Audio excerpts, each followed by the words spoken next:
सोबत पक्षाची आमदार मंत्री सगळे वरिष्ठ पदाधिकारी होते, बैठक झाली. काय ठरलं एकंदरीत? एकंदर पुढची रणनीती आमदार म्हणजे उमेदवाराचा प्रवास आणि संपूर्ण मतदारसंघ निहाय दोन्ही उमेदवार लोकांपर्यंत पोहोचणे हे सगळं गरजेचं आहे. त्यानुसार सत्ता दक्षिण गोव्यात विद्यमान खासदार काँग्रेसचा आहे आणि इंडिया आघाडी एकत्र येऊन निवडणूक लढवणार. आरजीसुद्धा उमेदवार जाहीर केलेला आहे. भाजपने जो उमेदवार दिला आहे तो नवीन आहे, महिला आहे. कार्यकर्त्यांची अजून ओळख व्हायची आहे त्यांची. कशा ते आव्हान कसं पेलणार आणि प्रचाराची दिशा कशी आहे? भारतीय जनता पार्टीची एक शैली आहे.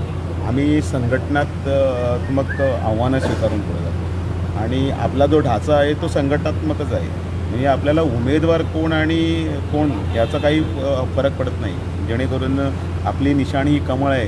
कमळ हे लोकांपर्यंत पोहोचवणे नरेंद्र मोदीजीचं 10 वर्षाचं कार्य आहे ते तळागाळापर्यंत पर्क्युलेट झालेलं आहे आणि एकंदर या 10 वर्षाचा एकंदर जो आढावा आहे तो लोकांपर्यंत पोचला असण्या कारणाने अबकी बार मोदी सरकार 400 पार और फिर एक बार मोदी सरकार हा नारा खालीपर्यंत गेला आहे आणि नारी शक्तीचा सन्मान केल्यानं नारी शक्ती पुढं नेण्यासाठी जी पावलं उचलली त्यातला तर हा एक भाग आहे.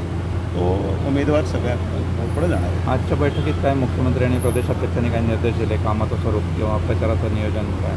ॲज युज्युअल म्हणजे आपल्या संघटनात्मक धोरणानुसार लोकांपर्यंत पोहोचणं हे तितकंच गरजेचं आहे.